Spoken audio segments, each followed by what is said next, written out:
Bismillahirrahmanirrahim.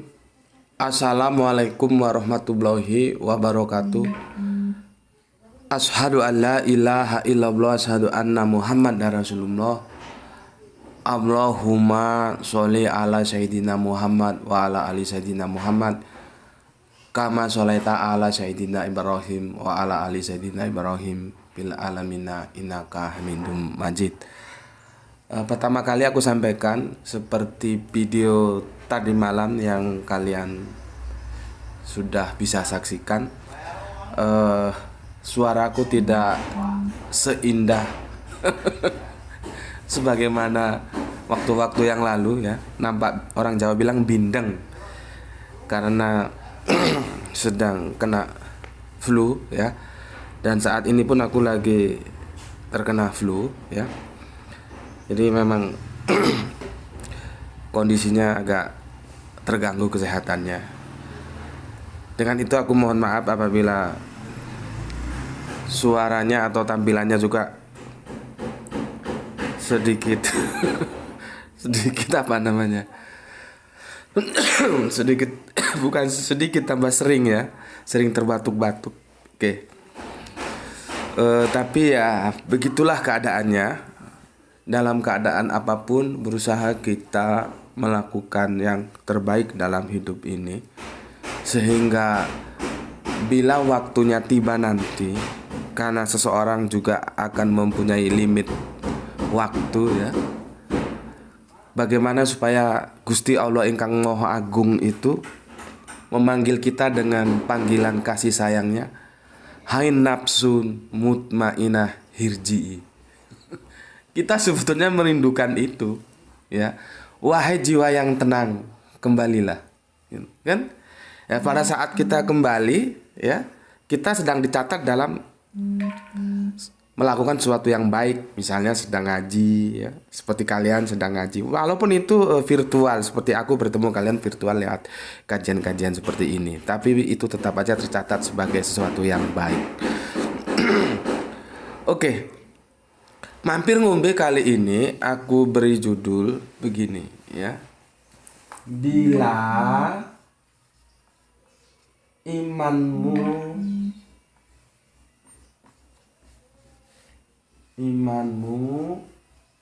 ya, bila imanmu terganggu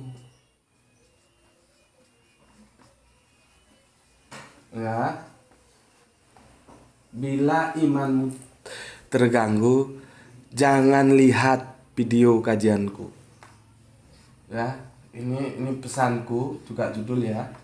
Jangan lihat ya video kajianku.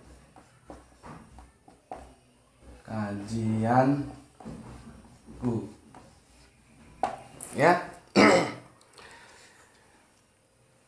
Aku sadar sebagai pemikir yang out of the box atau sering melakukan passing over ya, aku akan berseberangan kepada hal-hal yang mainstream sekalipun, baik secara internal maupun eksternal, maksudnya di dalam pemikiran Islam dan Kristen. Itu aku tidak segan-segan untuk mengambil garis demarkasi berhadapan dengan mereka. Selama aku punya pijakan Al-Quran dan hadis berikut: pengembangan daya nalar ya, sebagaimana yang aku sering sebutkan, aku mengusung Islam rasionalis ya. Dalam perspektif itu terjadi sesuatu yang itu kadang-kadang menjadi shock terapi ya. Menjadi shock terapi yang bisa mengguncangkan pemahaman kita tentang sesuatu yang kita anggap benar ternyata salah gitu. Ya. Jadi pesan ini aku sampaikan sebetulnya umum ya, umum kepada viewerku yang Islam, kepada viewerku yang Kristen, sebetulnya umum ya. Bila imanmu terganggu, jangan lihat video kajian itu, jangan dilihat bila imanmu terganggu. Ini sebetulnya berlaku umum kepada siapapun, baik kepada viewer kalian yang Islam maupun kalian yang Kristen. Karena video-video kajianku tadi seperti yang aku jelaskan di awal. Ya. Ada komentar teman itu ya, yang itu nanti aku akan bahas tersendiri lah ya, komentar teman dan cukup bagus ya.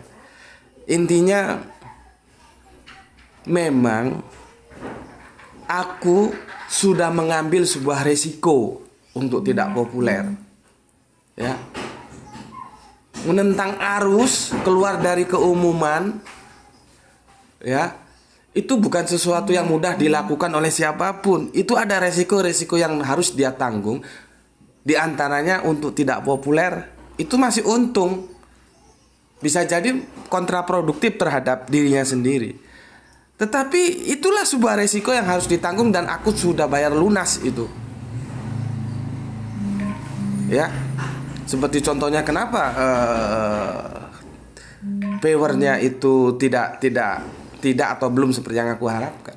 Seperti yang aku bilang, aku bisa saja satu hari itu mengunggah 2 atau 3 video kajian. Tetapi apakah kalian sanggup untuk memenuhi permintaanku? Minimal satu video itu 1 jam dia diunggah langsung mendapat 1000 viewer. Gak usah banyak-banyak, 1000 viewer. Maka 1 jam aku unggah 1000 viewer, 1 jam aku unggah lagi video kajian 1000 viewer, 1 jam lagi aku unggah kajian 1000 viewer. Berani kalian beradu sama aku seperti itu? Ya. Tapi kan publik tidak bisa diatur-atur seperti itu ya. Ya, pendakwah itu juga kembali tugasnya hanya menyampaikan, ya sudah disampaikan saja. Ada viewer atau tidak ada viewer seperti yang aku lakukan sekarang. Ya.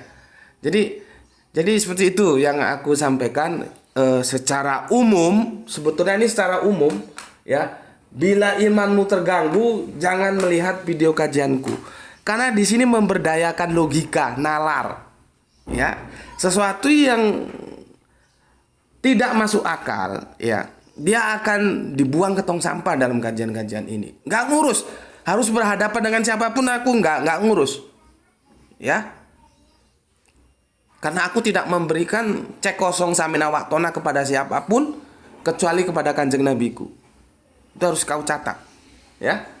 Aku tidak ngurus sama siapapun. Selama aku berpijak kepada Al-Quran dan hadis dan nalar yang sehat, selesai urusan.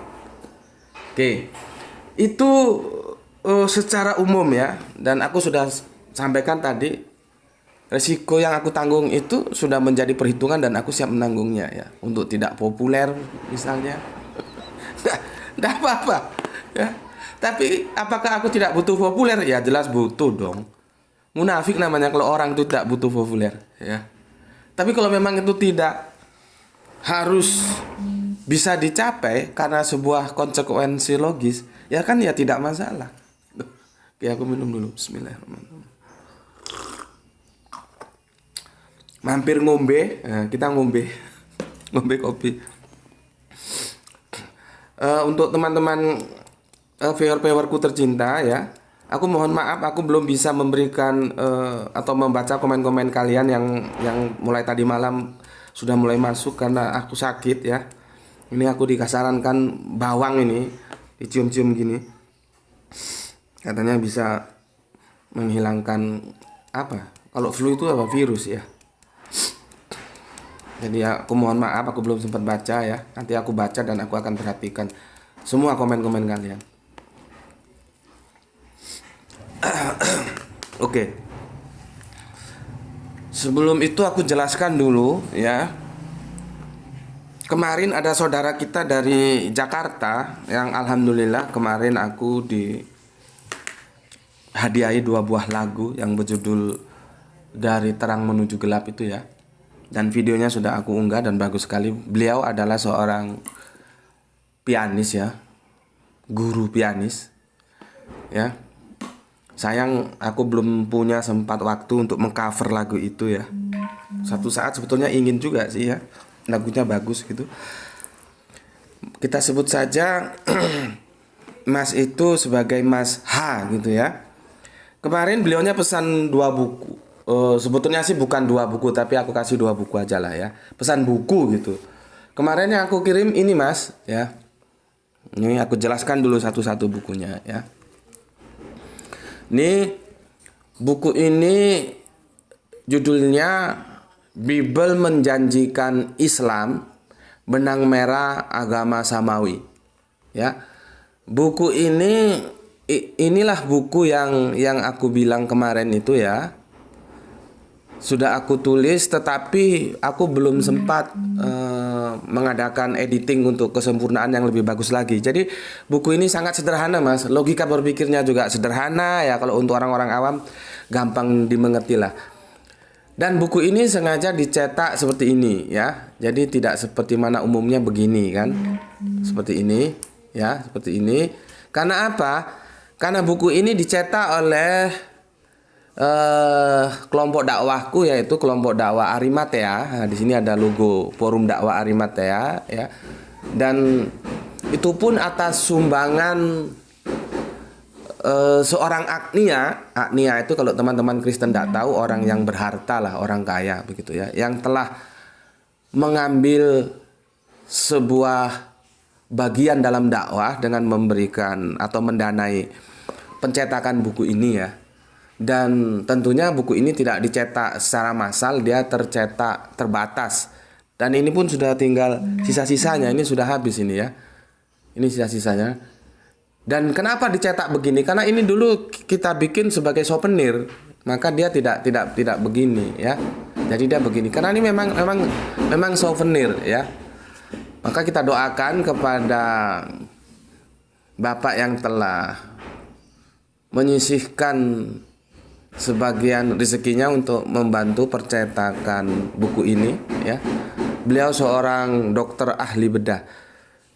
Jadi ini sisa-sisa, Mas. Ini nggak tahu tahun berapa. Ini udah lama. Ada mungkin orang Gerai itu aja sekarang sudah SMA kelas 1. Buku ini dicetak Gerai itu belum jalan kali. Masih aku gendong-gendong ya.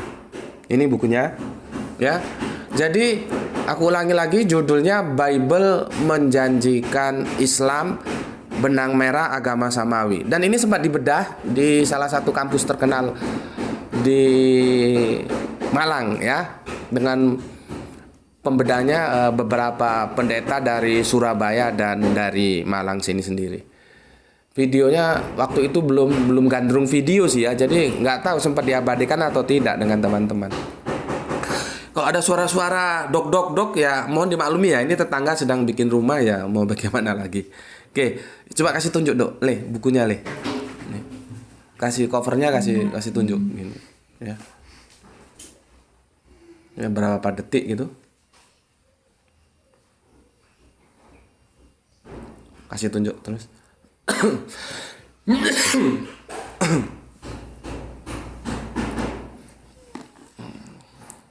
belakangnya kasih aja apa sesaat gitu.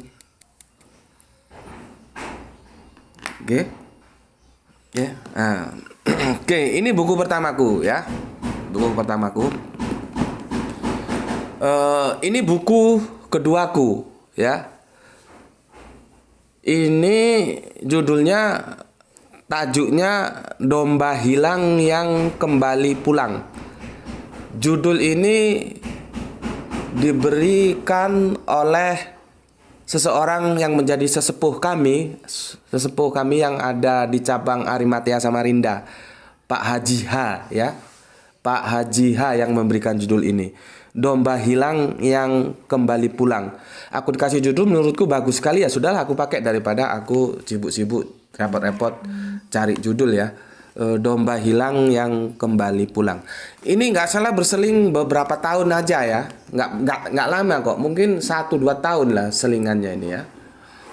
Oke, aku ceritakan tentang buku ini ya. Buku ini itu ceritanya ketika dulu ya, kami di Arimatea pernah menggagas ingin mendirikan TV dakwah.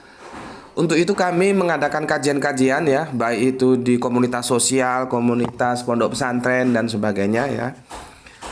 Dan tentunya karena aku ini sebetulnya, dan aku memang orang suka di balik layar sih ya. Dalam sebuah organisasi itu secara struktural sebetulnya aku ndak begitu tertara dan tidak ditulis, kalaupun ditulis ya asal untuk memenuhi lah, karena aku memang orang lapangan ya. Tentunya sebagai salah satu narasumber ketika kami mengadakan kajian-kajian di pondok pesantren maupun di komunitas sosial ya, aku menjadi salah satu pembicaranya begitu ya. Pada waktu kami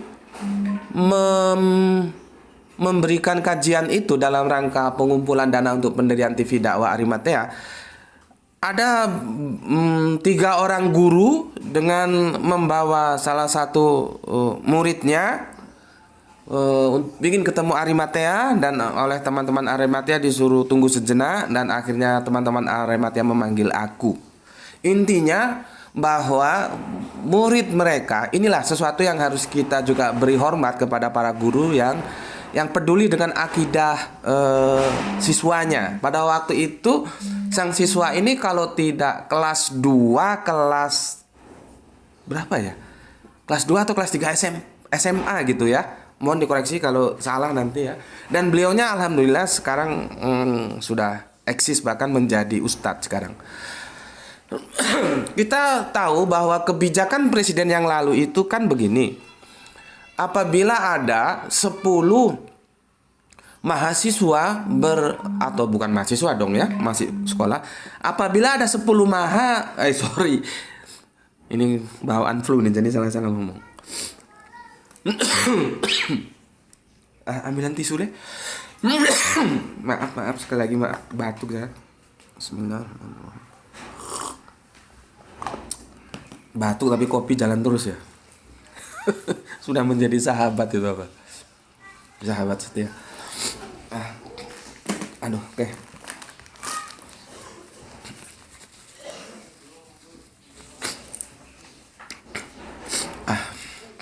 Oke, aku lanjutkan.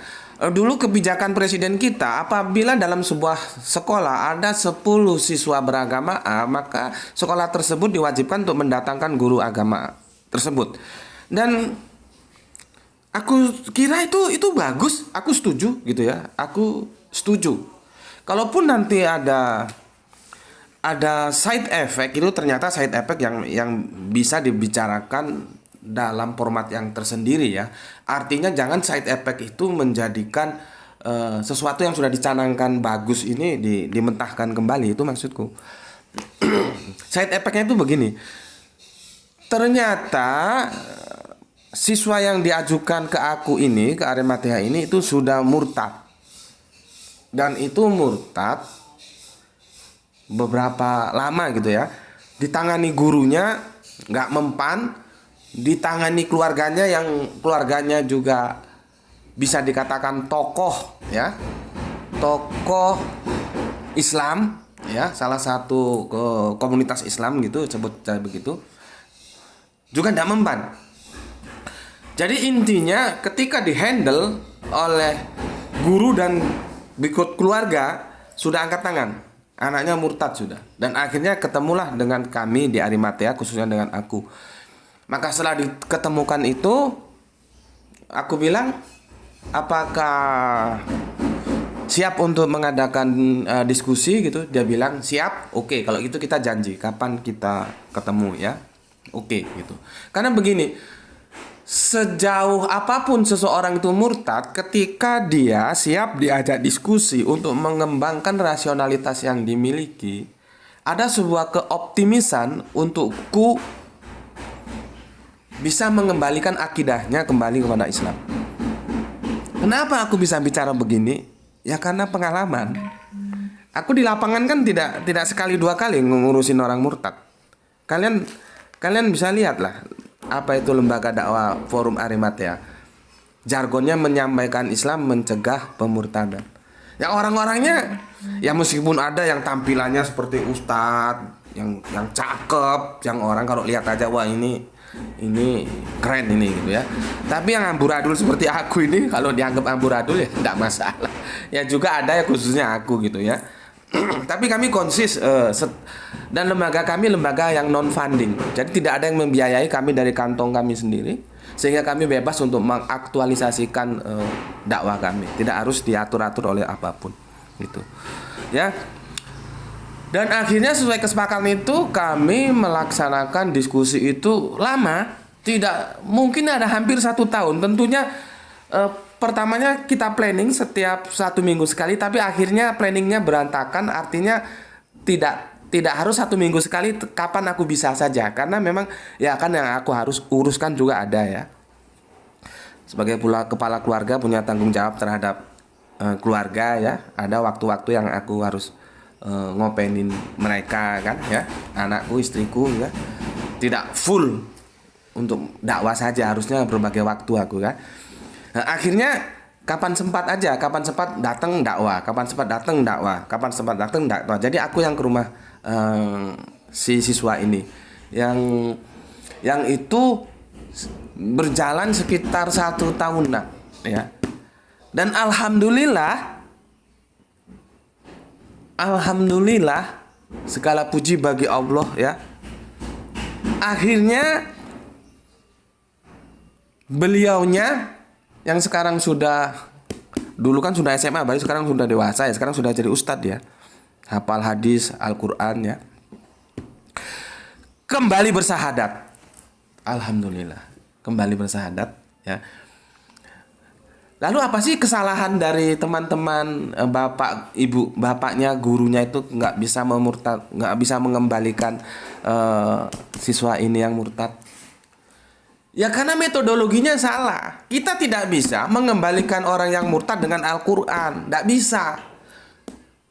Orang Al-Quran sudah dia tolak, bagaimana kita akan mengembalikan iman dia dengan Al-Quran? Logikanya kan di situ.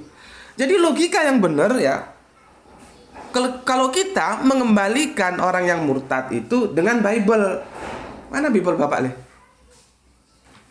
Enggak, ketindian mungkin. Oh ini sudah. Dengan Bible. Ya. Jadi kelirunya guru-guru mereka dan keluarga mereka tidak bisa mengembalikan siswa yang murtad itu karena dikembalikan dengan Al-Quran. Bagaimana seseorang akan kita kembalikan kepada Al-Quran sedangkan dia sendiri menolak Al-Quran? Makanya ya, jangan terlalu alergi membaca Bible, baca saja. Tentunya aku ingatkan, jangan bermain di tepi pantai kalau kamu belum pandai berenang. Ya, terserah terjemahkan sendiri bahasa sastra itu. Kon ngerti karepmu, orang ngerti yo karepmu, kon goblok yo karepmu. Ya, jadi jangan fanatisme orang Islam kok bawa Bible gitu. Jangan gitu, itu goblokmu nggak hilang-hilang nanti. Ya. Dan beliaunya itu ya, siswa ini murtad karena apa? Hubungannya dengan sekolah tadi. Sekolah tadi mendatangkan pendeta namanya Ahmadi ya. Tapi pendeta namanya Ahmadi. Lewat pendeta Ahmadi inilah sang siswa ini kafir. Ya. Murtad, kalau udah murtad ya kafir tentunya.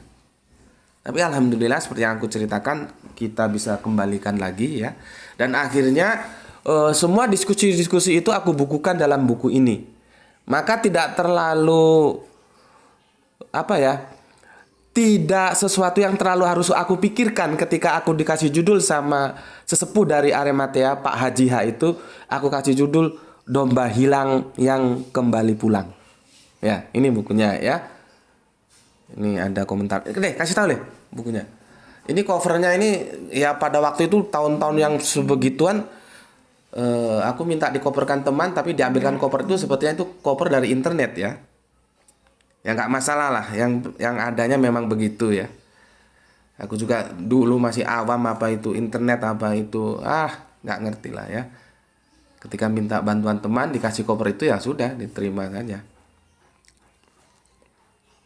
Oke. Nah. Jadi gitu Mas H yang di Jakarta ya. Bukunya sudah aku paketkan ya. Semoga mungkin kalau nggak hari ini besok sampai. Dan aku jelaskan lagi, aku belum sempat melakukan editing ya. Jadi kalau ada kekurangannya mohon dimaklumi ya. Buku ini nanti berujung dua-dua ini nanti itu berujung pada sebuah amanat agung dari Yesus. Ya, makanya kemarin kan aku tawarkan kepada teman-teman Kristen, buang saja itu soteriologi salib. Soteriologi salib itu tidak nemu nalar. Hanya orang bodoh yang percaya sama soteriologi salib itu loh. Nggak nemu nalar. Kalau kamu nggak mau dibilang bodoh, ya logikanya gimana? Jelaskan. Apakah sebuah kemerdekaan itu harus ditempuh dengan kebiadaban? Kan ya tidak. Kan tidak begitu ya. Tetapi aku kan bukan seorang yang selalu membuat resah. Aku mengkritisi soteriologi salib, tapi aku memberikan solusi. Ikut kepada soteriologi logos. Apa kata Tuhan Yesus? Nah, kesimpulannya di sini, ya. Jadi amanat agung itu bukan jadikanlah semua jadikanlah semua bangsa muridku, baptislah mereka atas nama Bapa, Putra, dan Roh Kudus. Bukan seperti kata Matius itu, dan itu kan bermasalah ayatnya. Yang kemudian ditambahkan, artinya itu tidak original. Tapi sudahlah, terlepas kita dari polemik itu, karena nanti perlu berjam-jam lagi mendiskusikan itu. Taruhlah itu diterima saja sebagai sesuatu yang seperti kalian terima. Maka aku ingatkan, sebetulnya bukan itu amanat agung. Amanat agung itu adalah ketika Yesus mengatakan, aku akan minta kepada Bapa seorang penolong yang lain, yang dia akan menyertai engkau selama-lamanya. Itu yang harus kau turut, ya. Jadi inti dua buku itu ke sana. Amanat agungnya itu di sana. Bukan amanat agung yang dipahami teman-teman Kristen sekarang. Ya. Dan aku sudah diskusi banyak tentang seorang penolong yang lain itu dengan dia bukan pendeta, tapi dia donatur gereja. Kemudian kelompoknya itu studinya di Australia. Dan aku bilang bahwa kalau kami Islam, siapa seorang penolong yang lain itu sudah tidak mencari lagi dan sudah ketemu gitu. Kalau mereka masih mencari, ya. Ada salah satu kelompok yang mengatakan itu kekristenan secara mainstream mengatakan Roh Kudus, tetapi ada salah satu kekristenan yang masih mencari. Kalau Roh Kudus ya ngawur saja. Orang sejak awal Musa disebut nabi kok. Nanti di Kisah Para Rasul juga disebut nabi, kok tiba-tiba jatuhnya Roh Kudus. Lu mengong apa? Masa nggak bisa membedakan antara Roh Kudus dan nabi? Bismillahirrahmanirrahim. Dan dua buku ini, Pak, ya, ini sebetulnya sudah aku tawarkan ke penerbit. Tawaran pertama aku sempat menerima DP, down payment, ya, dan aku sempat menawar tanah di belakang kontrakanku dengan sebuah optimistis hasil dari buku ini bisa untuk membeli tanah, ya. Dan ternyata aku nggak tahu ya, aku hanya mengira sih, ya. Tapi tepatnya bukan mengira lah ya, bertanya-tanya. Kan kesepakatan di antara kami ketemunya di hotel ini, ya. Karena dia juga orang berada lah, ya. Aku diundang di hotel tempat dia nginap. DP sudah dikasih, ya. Tapi kenapa enggak naik cetak? Aku kan mengharapkan pelunasannya untuk beli tanah, kan gitu. Jadi aku bertanya-tanya, jangan-jangan ini dia itu sebetulnya bukan penerbit, tapi agent yang dia tawarkan lagi ke penerbit gitu loh. Dan akhirnya karena tidak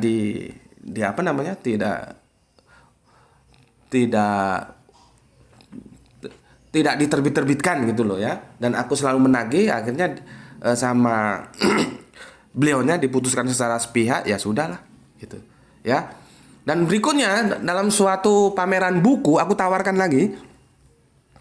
Dan itu marketingnya langsung, waduh ini bombastis ini. Mantap ini, pasarnya bagus gitu. Ya sudah, kalau memang begitu bawa aja, nanti aku tunggu kabarnya gitu. Setelah waktu itu penerbitnya pameran di Kota Malang, ya. Setelah itu aku dapat kabar, aku tanyakan, ternyata mentah lagi. Apa katanya? Jawabnya terlalu sederhana, tetapi itu tetap aku hormati. Setelah oleh marketingnya dibawa dan ketemu manajernya di perusahaan penerbitnya, dia bilang buku ini terlalu sensitif gitu. Dan akhirnya tidak dicetak ulang. Setelah itu aku malas, sudah nggak pernah tak tawarkan, ya aku cetak ini. Makanya ini cetak sendiri ini, ya. Makanya kalau ada yang tanya berapa harga bukunya ini, tanya saja sama Mas H yang di Jakarta itu berapa. Yang jelas ini nggak dijual, jadi nggak ada harga bandrolnya. Kalau ada yang mau minta boleh, tapi ini nggak dijual. Ya, nih. Terutama yang ini Mas, ini Fontnya kecil-kecil banget karena ini diskusi selama sekian lama ya. Aku bukukan fontnya kecil-kecil banget. Ini kalau dicetak dengan font ukuran yang sebagaimana mestinya buku ini lebih dari 200 halaman. Ini 218 ya. 221 bahkan ya. Cuman karena ya tahu sendirilah ya, supaya lebih hemat biaya percetakan, maka fontnya kecil. Jadi kalau nggak pakai kacamata sakit baca buku ini. Karena orientasiku dulu yang penting terbukukan dulu ya, ada anunya, ada dokumentasinya gitu. Oke, itu penjelasanku untuk Mas H ya. Kapan-kapan kita bisa jam session ya, iringi aku menyanyikan lagu. Aku suka lagu. Banyak sih aku suka lagu. Aku lagu itu ibarat tong sampah ya, mau jazz, pop, rock, reggae, dangdut, lagu-lagu nakal ya, juga aku suka ya. Apa lagi? Banyak dah ya. Siapa tahu kita bisa ketemu dan bisa diabadikan dalam sebuah video. Jenengan yang ngiringi, aku yang nyanyi. Aduh. Permainan pianonya ya namanya juga guru, permainan pianonya jelas asik ya. Oke, itu. Berikut kita fokus. Sudah berapa lama, Le? Sudah setengah jam. Oke, aku fokus. Aku fokus ya. Seperti yang aku bilang, kalau ada viewer anyar, kau kaget dengan metodologi kajianku, aku kasih tahu, kajianku itu tidak strike ya, dia singular. Ketika aku membacakan sebuah judul topik, bukan berarti aku harus masuk ke topik itu dengan segera, tidak. Aku berputar-putar dulu sebelum menuju titik pusat. Jadi kalau kamu suka, kamu tertarik, silahkan ikuti. Kalau kamu tidak tertarik, tinggalkan. Habis perkara, nggak ada urusan ya. Oke, ini kalau yang lama-lama ini sudah pada ngerti sih ya. Jadi ini untuk yang baru-baru aja. Oke, sekarang aku jelaskan. Tajuk kita kali ini adalah bila imanmu terganggu, jangan lihat video kajianku. Sebetulnya ini berlaku secara umum kepada siapapun, baik viewer Kristen maupun viewer Islam, dengan latar belakang seperti yang aku telah ceritakan di awal tadi. Tetapi aku jelaskan, untuk kali ini tema ini aku tujukan secara khusus untuk teman Kristenku ya. Bagaimanapun ketika aku membaca komentarmu, nuraniku sebagai manusia berkata dan aku tidak sampai hati ya. Tidak sampai hati artinya aku ini temperamental ya. Kalian mau percaya mau enggak, begitulah orang Jawa meniteni sebetulnya, bukan orang atik katuk tapi meniteni. Orang yang lahir dalam neton Selosowaki seperti aku itu dia keras. Tetapi salah satu sisi bila rohaninya tersentuh, nuraninya tersentuh, dia akan menjadi lemah ya. Jadi aku ini temperamental ya, apalagi hidup di jalanan. Tapi begitu nuraniku tersentuh, aku menjadi lemah gitu ya. Begitu juga ketika aku baca komen jadi gini, komennya dari teman Kristen kita, ya, dari teman Kristen kita itu lihat di ketika Islam berbicara tentang Injil, lihat di huruf P, ya, komentarnya begini, selesaikan saja urusanmu Gus, biarlah kekristenan melaksanakan tugasnya Tat. Aku ulangi lagi. Selesaikan saja urusanmu Gus, biarlah kekristenan melaksanakan tugasnya Tat. Aku ulangi lagi. Selesaikan saja urusanmu Gus, biarlah kekristenan melaksanakan tugasnya Tat. Aku terus terang ketika membaca ini, nuraniku tersentuh ya. Nuraniku tersentuh ya, karena aku dalam perspektif seperti ini ya. Agama itu ada untuk dihormati, bukan untuk dihujat. Tuh. Agama itu ada tuh untuk dihormati, bukan untuk dihujat. Apapun agamanya, ya, garis bawahi. Apapun agamanya, agama itu hadir untuk dihormati, bukan untuk dihujat. Itu kerangka berpikir pertamanya. Ya. Berikutnya, ya.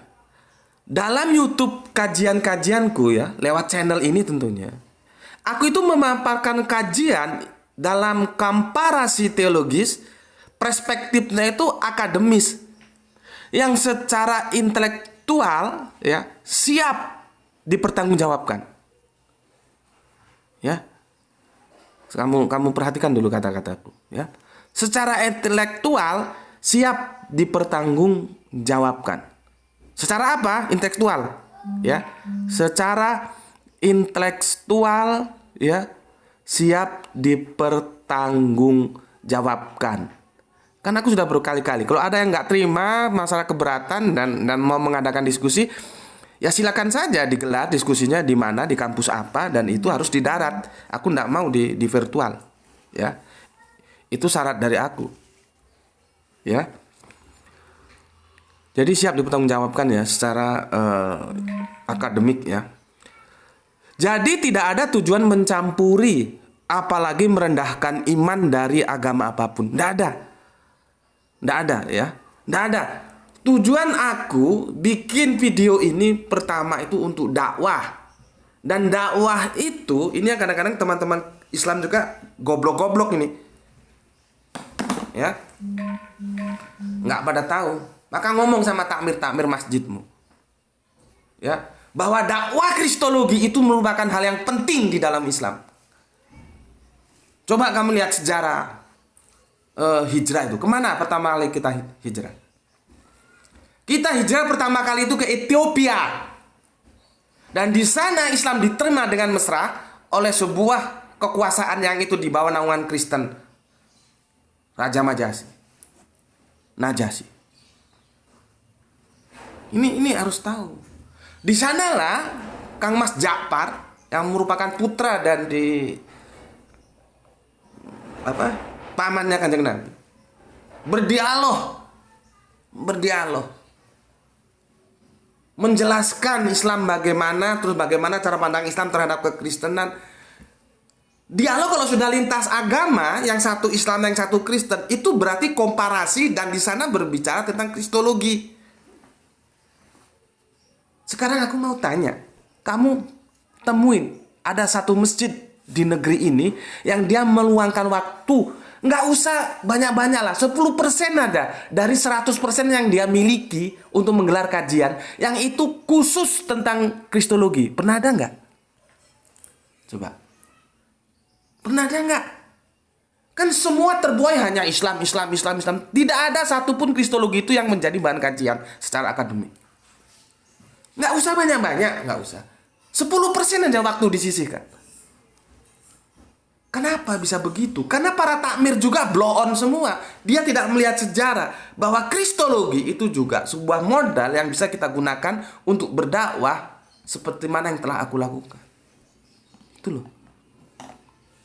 Makanya kemudian Kanjeng Nabi sholat gaib itu ceritanya kan berawal dari situ. Ketika raja itu meninggal, Kanjeng Nabi sholat gaib. Karena apa? Ada sebuah kekhawatiran, jangan-jangan raja itu belum disyariati secara Islam. Karena Islam itu punya syariat dalam menangani jenazah, nggak ngawur-ngawuran. Makanya sholat gaib. Ya. Jadi kalau kamu punya anak, misalkan kamu punya anak, kamu punya saudara, kamu punya teman kuliah di Madinah, di Makkah, atau dimanapun yang di sana banyak komunitas Islam, itu kamu nggak perlu sholat gaib ketika kamu sudah yakin di sana diperlakukan secara Islami syariatnya. Kecuali kalau anakmu itu kuliah di Harvard University, ya, atau di Cambridge University yang di sana komunitas Islam minim, ternyata anakmu sakit atau kecelakaan meninggal, ya kamu sholat gaib karena kamu ragu, tidak yakin, jangan-jangan anakku tidak disolati atau tidak diperlakukan syariat Islam di sana. Itu silakan sholat gaib. Ini namanya kita mencontoh, bukan meniru. Kalau mencontoh, kita tahu jeluntrungnya itu apa dan bagaimana. Kalau meniru itu ya seperti beo, ngetok ay gobloknya ra ilang-ilang. Kapan mau cerdas beragama kalau seperti beo terus? Itu sebetulnya substansinya dari sholat gaib. Ya. Oke. Jadi sesuatu yang harus aku tekankan, kristologi itu perlu. Cuman bagaimana fenomena di masyarakat Islam tentang kajian kristologi nyaris tak terdengar. Ya. Oke. Sekali lagi ya, untuk Mas P ya. Aku sangat tersentuh, Mas. Ya, nuraniku tersentuh dengan tulisanmu ini karena apa? Ya, posisiku jelas. Semua agama itu tidak boleh dinistakan, Mas. Ya. Tidak boleh dinistakan. Ya, tidak boleh. Dan agama itu ada itu untuk dihormati. Meskipun berbeda. Jadi aku sebagai Islam, ya, itu tetap menghormati agama apapun di luar Islam. Tidak boleh. Ajaranku itu tidak boleh menghina, menghujat, itu tidak boleh. Itu Islam. Islam yang aku pahami seperti itu. Jadi kalau kerangka berpikir sampean seperti ini, itu sampean tidak atau belum mengerti posisiku bahwa aku menarik agama itu dalam kerangka akademik. Jadi ringnya itu ring akademik, Mas. Aku seperti tadi bisa leluasa ngomong goblok, ngomong tolol, itu dalam kerangka akademik. Artinya apa? Aku men-trigger bagaimana kalian supaya tidak goblok, supaya tidak tolol, begitu. Bukan sebuah penghinaan. Bentar. Bismillahirrahmanirrahim.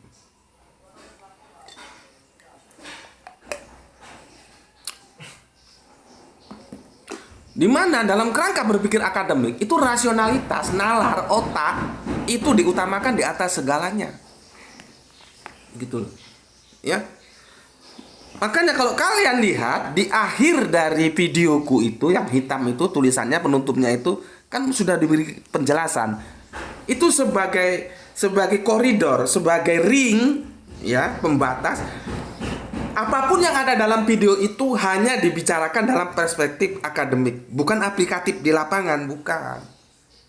Kalau aplikatif di lapangan beda lagi aku, Mas. Aku nggak mungkin ngomong orang Kristen itu tolol, goblok, itu nggak mungkin.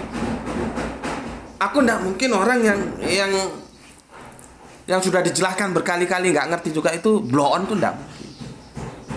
Ya, nggak mungkin. Untuk sampean tahu aja ya. Di video yang lalu sudah aku sampaikan atau belum? Sepertinya sudah. Aku tumbuh dan besar itu di lingkungan no mention. Yang aku menjelaskan tentang hidayah. Jadi hidayah itu adalah hidayah secara umum itu sudah datang Al-Qur'an, ya. Hidayah secara khusus dia bersifat personal. Aku tumbuh dan berkembang di sebuah lembaga pendidikan Kristen namanya No Mention, itu di Siantar sana. Di Jalan Asahan, depannya ada, ini kalau ada viewer dari Siantar bisa dicek, depannya itu Makam Pahlawan. Itu teritorialnya itu tertutup oleh dunia luar. Bapak ibuku sebagai orang-orang proletar kerja di sana. Aku sudah terbiasa dengan malam kudus. Ketika teman-temanku bernyanyi, aku ada di apa namanya sambil nunggu begini di jendela. Ya, aku terbiasa. Jadi aku ini terbiasa dengan perbedaan. Dan aku menghormati teman-temanku. Dan disitulah aku menemukan hidayah secara personal. Bagaimana anak sekecil itu bisa tahu bahwa dia Islam dan lainnya itu kafir. Bagaimana itu kalau nggak pertolongan Allah? Itu hidayah secara personal. Sekali lagi, ketika aku mengatakan kafir, ya, harus mengikuti penjelasan yang aku sudah jelaskan. Jangan mengikuti pemahaman yang seperti umum pahami. Kafir itu bukan ejekan. Sekali lagi aku jelaskan. Ya. Jadi aku sudah terbiasa dan aku menghormati perbedaan dalam dunia aplikatif. Dalam suatu kesempatan ketika aku numpang nih di tempat kos, ya, karena begitu selesai kuliah, ya, kehidupanku pahit lah untuk dikatakan, ya. Pada saat itu aku sudah selesai kuliah, tentunya malu dong, ya, harus minta wesel. Pada waktu itu belum ada ATM, ya, kalaupun ada itu orang-orang tertentu yang memang orang kaya. Jadi aku sudah, orang Jawa bilang deg-degan ngadeg dewe. Ya sudah nggak ada lagi kiriman dari Sumatera untuk aku, ndak. Pada saat itu aku menumpang di salah satu kontrakan, dan itu kontrakannya sahabatku. Dulu dia sempet mampir di Pewer ini sekalian. Sekarang kok lama nggak muncul, semoga sehat selalu. Namanya Hendy, ya, aku sebut saja supaya clear. Namanya Andy namanya, ya. Yang dia Kristen. Jawi Wetan.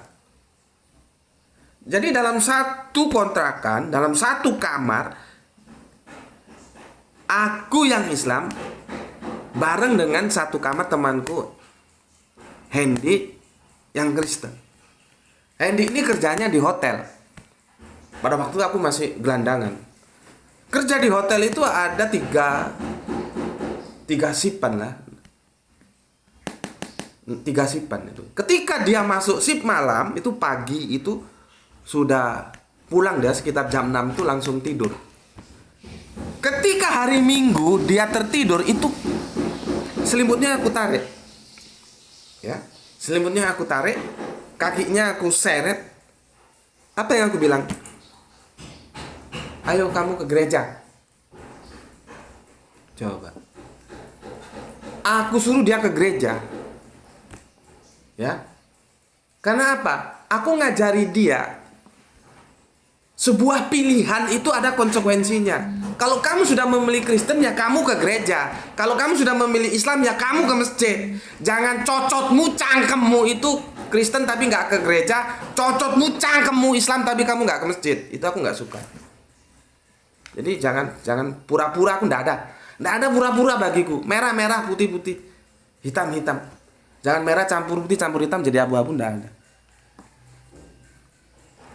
Terus pertanyaannya kenapa aku yang Islam menyuruh dia ke gereja?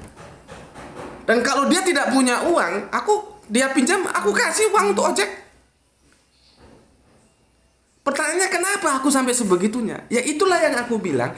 Karena aku berbicara dalam tataran sosial, bukan dalam tataran akademik.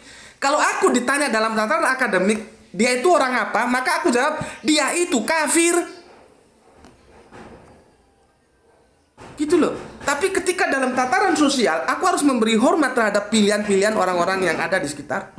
Begitu kerangka berpikirnya. Maka ketika Anda mengatakan komen ini, itu menyentuh nuraniku. Ya, aku katakan apa? Karena aku tidak punya niat menghujat, menghina, menjatuhkan iman agama apapun, termasuk agamamu. Tidak ada. Kan sudah aku batasi itu di judul terakhir dari videoku yang hitam itu, kan ada tulisannya. Itu loh. Itu sebagai kerangka pembatas. Jadi ada ringnya. Ring kita berbicara dalam perspektif akademik. Agama itu dia menjadi sensitif ketika dibawa ke ranah sosial. Maka hati-hati berbicara. Ketika ini nanti diunggah ya di salah satu media sosial yang bernama YouTube, makanya aku sudah kasih ring bahwa ini pun harus dipahami dalam perspektif akademis. Dalam dunia akademis itu tidak bisa mas basa-basi. Ketika salah ya dibilang salah, ketika benar ya dibilang benar. Ketika Anda taat sama Yesus ya dibilang taat, ketika Anda tidak taat sama Yesus ya Anda dibilang tidak taat. Gitu loh. Bagaimana aku akan mengatakan atau aku mengakui kalian Kristen kalau kalian sunat aja enggak? Seseorang Kristen itu artinya pengikut Kristus. Bagaimana kalian mau mengakui pengikut Kristus kalau perintah yang kalian ikuti itu perintahnya Paulus? Ini kan bertentangan dengan logika nalar sehat kita. Gitu loh. Lah sunat saja enggak kok bilang Kristen. Kalau Kanjeng Nabi Isa itu usia 8 hari dia disunat. Dia mengikuti Yahudi yang dimiliki oleh orang tuanya. Karena memang Nasrani perdana itu ya Yahudi. Dan aku berulang kali menjelaskan ini supaya benang merahnya itu nyampe gitu loh. Melata Abraham Yahudi, Nasrani Islam. Gitu loh. Ya. Jadi sekali lagi ya, terus terang aku ndak punya mas, ndak punya niat aku untuk seperti apa yang diperspektifkan, merendahkan, menghina, mencela. Agamaku juga melarang itu gitu ya. Makanya karena ini udah berapa jam nih? Sorry.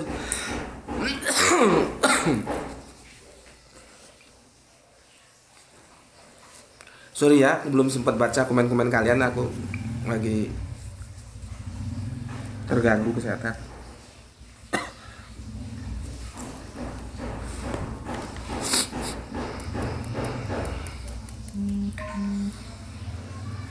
Oke, beginilah. Aku tutup aja sekarang ya.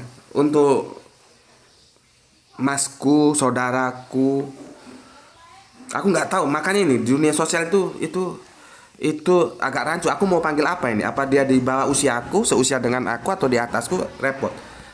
Karena kita nggak tahu ya. Karena bagaimana kita bersikap itu tergantung usia kan ya.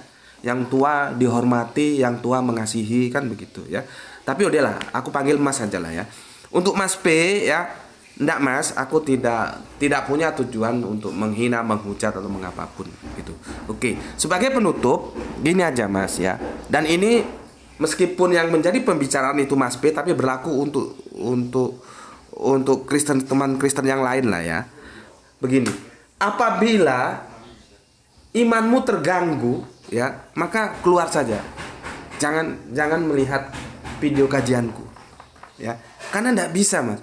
Rasional itu nanti akan mendobrak segala pemahaman kita yang tidak benar itu menjadi benar.